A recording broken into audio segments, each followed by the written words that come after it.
Assalamualaikum warahmatullahi wabarakatuh. Selamat datang kembali Libel Lovers sekalian di L Podcast.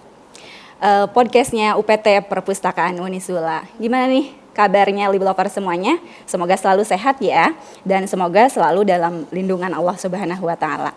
Nah, dalam episode kali ini, alhamdulillah kita sudah bersama seorang narasumber. Beliau yaitu Ibu Hapsari Adiningrum. Selamat datang Ibu. Terima kasih Mbak Eti. Iya, gimana Ibu kabarnya? Baik, alhamdulillah. Alhamdulillah ya, terima kasih Ibu sudah berkenan hadir di podcast kita kali ini. Nah, Libel Lovers sekalian, podcast kita kali ini temanya adalah book story. Ini dia, buku yang akan kita ulas pada kesempatan kali ini, yaitu buku Pintar ASI Eksklusif karya Ibu Hapsari Adiningrum. Oke, Ibu Hapsari, kegiatannya sekarang apa nih?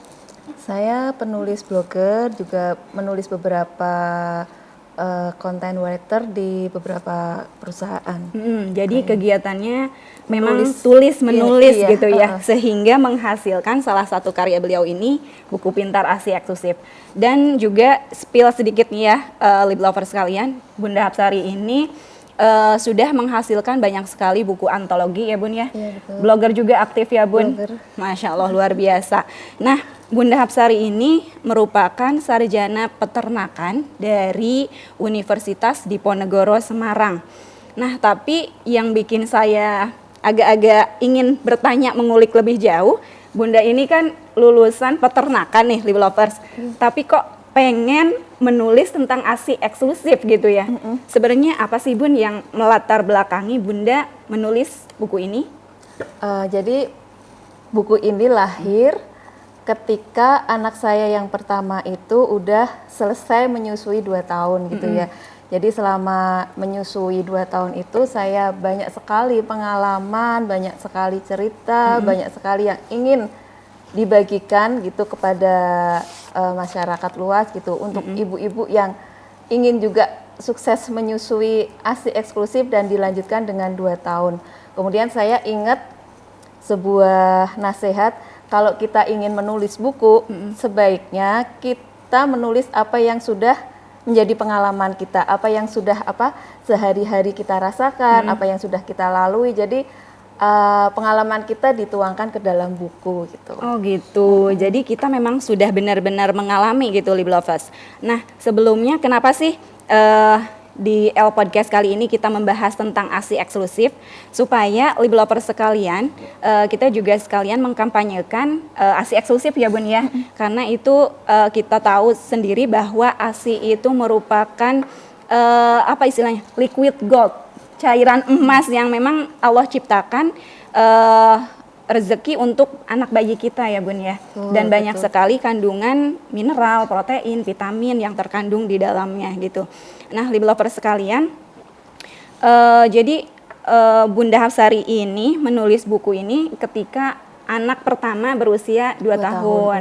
Jadi ini sekarang Bunda anaknya udah berapa? Udah 3. Udah 3. Berarti anak kedua dan ketiga itu udah ini ya, ilmunya udah banyak gitu ya Bun? Iya, lebih mudah melaluinya ketika menyusui gitu. Nah Bun, cerita sedikit dong tentang pengalaman Bunda menyusui. Apakah ada kendala nggak di anak pertama ya Bun? Ada kendala nggak? Apa sih yang terjadi gitu? Kalau biasanya itu, ini yang saya alami, anak pertama itu hari pertama ASInya nggak keluar gitu ya Mbak ya. Terus Bunda merasa ini bingung? Iya, merasa sedih gitu, merasa stres juga. Anak saya kok rewel terus nih gitu. ASInya juga ketika dipencet gitu nggak keluar, ASInya nggak keluar, gimana ini gitu. Saat itu dari tim medis, dari tenaga kesehatan atau keluarga ada yang ngasih tahu nggak Bun? Dari apa yang harus dilakukan? Iya, gitu? dari tim medis tetap menganjurkan untuk mendekatkan bayi untuk tetap menyusui gitu ya. Walaupun kita merasa enggak keluar gitu, ASI enggak keluar, tapi tetap aja disusui karena nanti lama-lama hisapan bayi itu merangsang air susu air keluar susu gitu keluar, ya. Betul Mbak Eti. Nah, jadi untuk keluarga sendiri nih Bun, apakah mendukung Bunda menyusui selama 2 tahun penuh. Iya, mendukung sekali. Waktu itu keluarga juga mengupayakan gimana tetap ASINya tetap keluar. Apa nih, beli suplemen apa nih gitu kan. Oh, Ayo gitu. ya saya beliin di apotek gitu. Katanya yang suplemen mengandung daun katuk bagus untuk ibu menyusui, dibelikan. Terus jamu dibelikan. Terus apa aja yang untuk mendukung agar saya bisa menyusui, support banget keluarga. Sebenarnya suplemen-suplemen kayak gitu pengaruh nggak sih Bun pada kualitas dan kuantitas ASI itu sendiri? Nah, ini apa ya, mitos sih kalau menurut beberapa ahli gitu ya. Karena sebenarnya ASI itu datangnya kalau kita merasa bahagia gitu ya Mbak. Kalau kita merasa tenang, ada yang namanya hormon oksitosin, kalau nggak salah ya Bun. Betul. Iya. Hormon yang membuat kita bahagia. Iya, jadi ASI itu bisa mengalir dengan deras lancar gitu ya. Jadi kalau misalnya butuh suplemen nih, terus butuh sesuatu yang lain, itu sifatnya subjektif gitu ya Mbak ya. Jadi kita merasa, ya kalau aku nggak minum jamu, itu nanti mungkin sugesti gitu ya Bun. Iya. Kalau aku nggak makan makanan ini, marning gitu ya biasanya. Nah iya biasanya Lib lovers sekalian, marning itu tahu nggak? Marning itu jagung yang digoreng ya Bun. Iya. Itu katanya bisa menderaskan air, ya membuat deras air susu. Itu ada penelitiannya ya Bun? Itu apa hanya sugesti? Sugesti aja saya rasa ya, seperti daun katuk, daun kelor gitu. Itu juga sugesti. Sebenarnya ibu menyusui boleh kok makan apa saja gitu. Boleh konsumsi sesuatu yang nanti dia sukai gitu. Suka coklat nih, boleh, ayo minum coklat, makan coklat gitu. Minum susu atau susu ibu hamil, susu ibu menyusui pun itu juga sugesti gitu. Yang penting kebutuhan gizi akan ibu menyusui terpenuhi, insya Allah nanti air susunya juga bakal lancar. Yang penting ketika ibu menyusui itu terus konsumsi makanan sehat, sayur, buah gitu ya Bun. Iya. Apalagi harus perbanyak minum air putih. Betul. Air putih apa air bening ya Bun? Air putih. Air putih susu lah Bun. Air bening ya. Lib lovers sekalian. Nah Bun, sebenarnya ini tuh kita itu sebagai seorang perempuan, sebagai seorang ibu ya, atau calon ibu nih Lib lovers, kapan sih sebaiknya mempelajari tentang ASI ini? Jadi sebaiknya sih semakin dini semakin bagus gitu ya, enggak harus pas udah anak lahir, aduh aku harus baca buku tentang ASI bagaimana cara, enggak gitu ya. Jadi semakin misalnya kita mau nikah pun, cuma ada yang baca-baca buku itu juga udah bagus gitu. Kita berarti mengawali mencari ilmu gitu untuk persiapan nantinya ketika akan menyusui gitu. Jadi Lib lovers sekalian, perlunya ilmu sebelum kita praktek langsung ya. Jadi disiapkan bahkan mungkin sebelum menikah kali ya Bun ya. Iya, boleh. Harus belajar dulu karena yang namanya perempuan pasti ada keinginan untuk menikah, melahirkan, menyusui, pasti pengen gitu ya Bun ya. Jadi Lib lovers sekalian, yang perempuan terutama untuk mempelajari ASI ini bisa disiapkan sedini mungkin. Teman-teman mahasiswa nih disiapkan dari sekarang ya. Karena tantangan menyusui itu kita sudah pengalaman ya Bun. Tantangan menyusui itu luar biasa, Masya Allah. Ini mau cerita nggak? Gimana? Tantangan menyusuinya apa? Saya pernah banyak sekali Bun sebenarnya ya. Jadi saya nih jujur aja, pengalaman saya itu menyusui anak pertama memang benar-benar nggak ada ilmunya Bun. Jadi saya pikir kalau menyusui itu kan alamiah. Semua ibu yang melahirkan pasti akan menyusui. Secara maksudnya mungkin nggak akan ada drama-drama gitu ya. Ada tantangan. Ternyata banyak sekali hambatannya. Banyak sekali hambatannya. Betul. Mulai dari mohon maaf ini ya, puting payudara lecet, kemudian juga ada istilahnya bang kaki itu membengkak gitu membengkak ya, karena iya, produksi air susunya berlebih sehingga membuat kita Demam. Saya pernah Bun. Demam pernah nggak Bun? Iya pernah awal-awal juga ya? biasanya ya. Terus saya mau cerita juga nih Mbak Eti, di buku ini itu juga ada ibu-ibu yang mengalami kendala gitu ya. Misalnya ibu sakit nih, harus opnam di rumah sakit, harus konsumsi obat-obat tertentu gitu. Apakah masih boleh memberikan ASI kepada bayinya? Nanti ada juga di buku ini gitu. Ini bukan Penasaran cerita nggak? saya gitu. Di sini Penasaran ya Lip Lovers? Nanti bisa baca ceritanya di buku ini ya Bun. Kita nggak ceritakan sekarang ya Bun, biar Lip Lovers semuanya penasaran.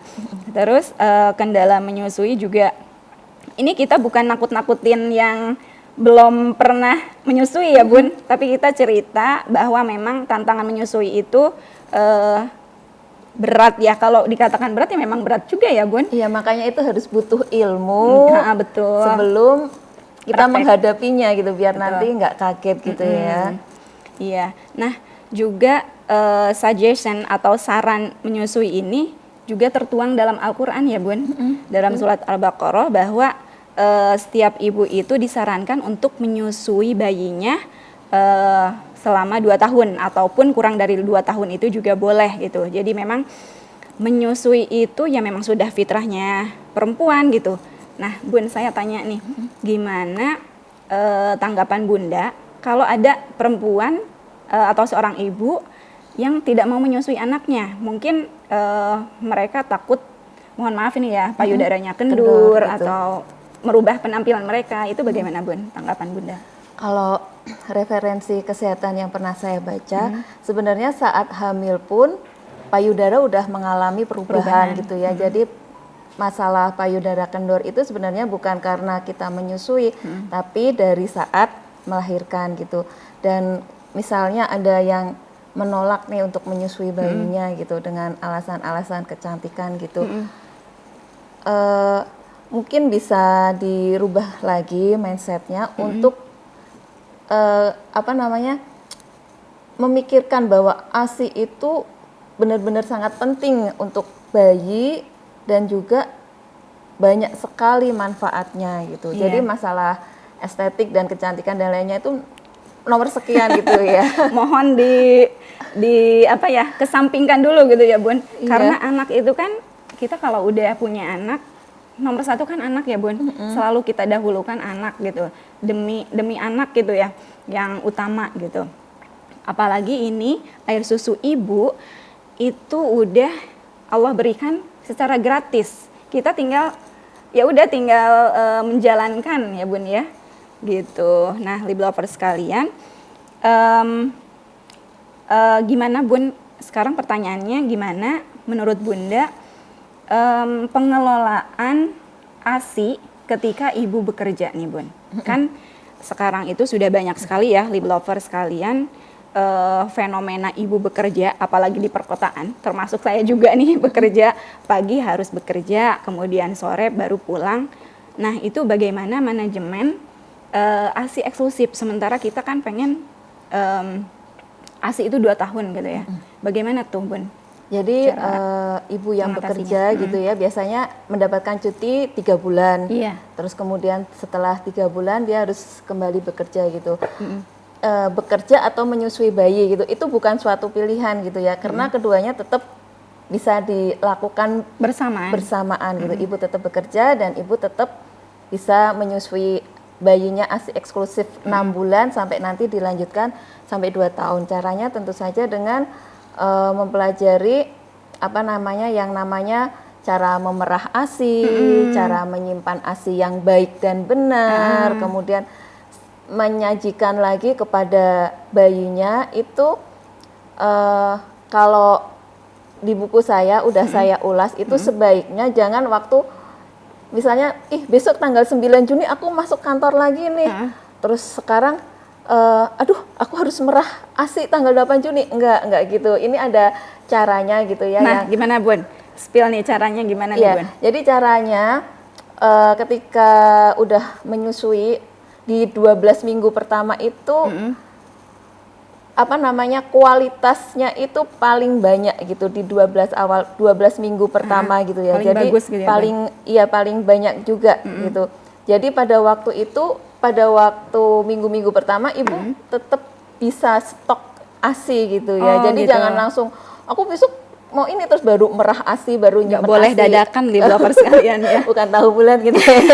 Bukan tahu bulat. Jadi terus selain itu juga perlu dukungan dong dari keluarga ya, Betul. karena ibu yang bekerja nanti bayinya diasuh oleh nenek atau dari keluarga Atau di daycare gitu ya Bun, Iya, dititipkan. dari keluarga ibu juga atau dari keluarga suami. Terus jadi perlu dukungan bahwa saya nanti kalau bekerja anak saya tetap asik nih gitu.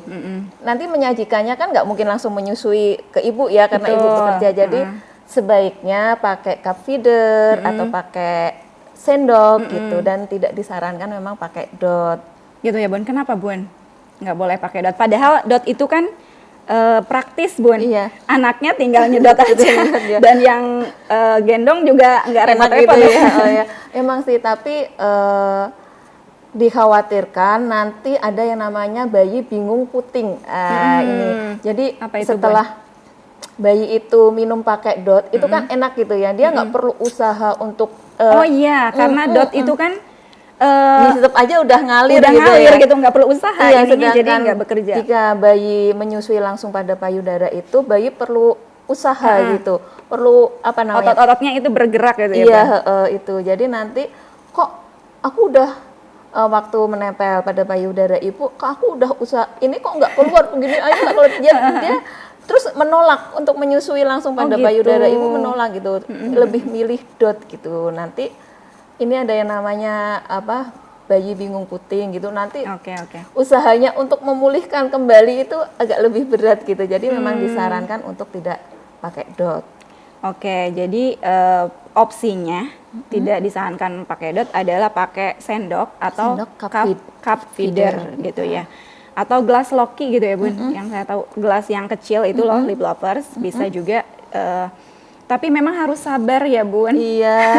Harus sabar karena bayi itu kan gerak-gerak, nanti ketika disendokin malah tumpah-tumpah. Aduh, kalau kita lihat nih Bun, hasil ASI perah yang kita perah itu Dengan tumpah-tumpah. Aduh, rasanya pengen nangis, sakit hati banget ya Bun. Rasanya tuh ya Allah, udah susah-susah gitu. Iya, jadi keluarga yang ditinggalkan ketika ibu bekerja juga, lip lovers harus diberi edukasi gitu ya, betul. diberi ilmunya bahwa kita konsisten, kita harus harus kekeh gitu. Kalau bahasa Sundanya kekeh Bun. Bunda ngerti nggak kekeh? Istiqomah gitu ya. Iya, jadi harus kekeh, kita pengen ASI kita nih sampai 2 tahun gitu ya.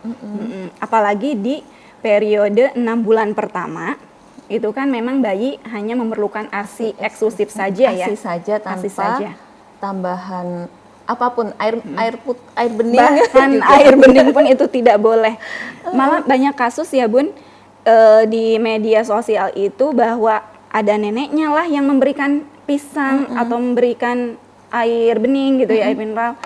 Itu kan malah menjadi sakit bayinya ya. Iya, betul. Malah menjadi masalah baru gitu ya. Dan bahkan banyak sekali kabarnya yang meninggal dunia gitu ya Bun. Karena proses pencernaan dari bayi itu kan belum siap gitu ya, belum sempurna. Nah, lip lovers sekalian, itu ilmu dari kedua ibu-ibu ini yang saya baru 2 anaknya. Bu Hapsari sudah 3 nih, sudah pengalaman lebih banyak tentang proses menyusui ini. Oke, oh ya Bunda, ketika bayi di rumah sakit ketika kita melahirkan, itu kan tadi Bunda Hapsari pernah bilang juga bahwa di hari pertama itu kan belum keluar. Nah, belum keluar, kemudian usahanya apa Bun? Apakah tadi kan bilang ya disusukan terus? Boleh nggak Bun di hari pertama itu kita langsung mompa? Hari pertama mompa boleh ya Bun aja. ya. Dipompa termasuk merangsang gitu ya, Iya, air susu biar cepat keluar gitu. Boleh ya Bun. Nah, di hari-hari pertama itu kan kandungan ASI itu sangat bagus ya Bun. Namanya apa Bun? Kolostrum. Nah, itu warnanya juga, lip lovers sekalian, warnanya itu lebih kuning. Ya. Jadi kalau ASI yang kita tahu warna susu itu kan putih ya. Tapi kalau kolostrum itu saking saking bagusnya kualitas ASI-nya itu warnanya itu kuning. Karena tinggi protein. Tinggi protein. Iya. Dan kebanyakan itu yang mungkin kurang tahu gitu ya. Ini susu basi nih, padahal nggak ada ASI dari payudara itu basi. Banyak sekali mitos seperti itu ya, Iya, Bun? terus dibuang gitu, susunya basi dibuang dulu. Terus ada lagi mitos kalau habis berpergian gitu ya, susunya udah kena angin ASI-nya gitu. Ya ASI ampun. basi dibuang dulu, padahal Itu mitos pemikiran zaman-zaman jahiliyah kayaknya yang perlu kita luruskan nih sekarang ya, Bun. Bahwa pemikiran seperti itu tidak ada ya, lip lovers. Jadi ASI itu semuanya bagus. ASI itu kan terdiri dari hinmic dan formic. Iya. Iya. Formic itu kan ASI yang keluar dan dia bentuknya apa namanya? Lebih encer. Lebih encer, Iya. agak bening gitu ya. Tetap ada kandungan Manfaatnya. kandungan gizi dan tetap bermanfaat buat bayi gitu ya. Jadi karena jangan dibuang ya. Karena encer, jadi bayi itu nggak langsung merasa kenyang gitu ya. Bayi itu kan biasanya nangis itu karena haus gitu. Iya. Jadi yang formic itu untuk menghilangkan rasa hausnya. Setelah beberapa saat, kemudian ASI itu, Masya Allah, karena ini ya ciptaan Allah luar biasa gitu ya, berubah otomatis jadi hand milk yang kandungan karbohidratnya lebih tinggi, jadi mengenyangkan bayi gitu. Pertamanya menghilangkan rasa haus, kemudian bisa dapat menghilangkan rasa lapar juga. Jadi minum dan makan dalam satu kali itu ya. Betul. Kemudian Bun, pertanyaan selanjutnya nih, apa namanya? Tim pendukung tadi sudah ya Bun, terus pengelolaan ASI perah juga. Oh, tentang ASI perah ini Bun. Jadi sebaiknya itu ada istilah manajemen FIFO dan LIFO, first in dan first out, dan apa, last in first out. Jadi sebaiknya itu kita pakai yang mana Bun? Kalau manajemen ASI perah gitu ya, itu semuanya ada keunggulan masing-masing gitu ya. Kita mau misalnya awal merah udah 3 bulan yang lalu, karena ini mau masuk kerja lagi gitu ya. Kita mau pakai yang mana dulu nih? Mau pakai yang terakhir merah kemarin sore gitu, atau pakai yang udah lama dulu? Semuanya ada kelebihan masing-masing gitu ya. Kalau kita pakai yang kemarin merah, tentu saja bayi mendapatkan yang ASI perah yang lebih segar gitu. Tapi bisa jadi yang udah diperah itu nanti jadi basi gitu ya, karena ada masa penyimpanan, tentu saja ada waktunya gitu ya, kapan disimpan di mana dan kapan masa berlakunya gitu ya. Kalau misalnya disimpan di freezer itu bisa sampai 6 bulan gitu. Freezer yang khusus ASI isinya, iya. Tidak dicampur dengan benda-benda lain ya? Kayak makanan lain enggak ya Bun ya? Iya, ASI yang untuk freezer penyimpanan ASI perah gitu ya. Tapi bisa kok Bunda lip lover juga menyimpan di kulkas gitu. Saya adanya kulkas nih, boleh nggak?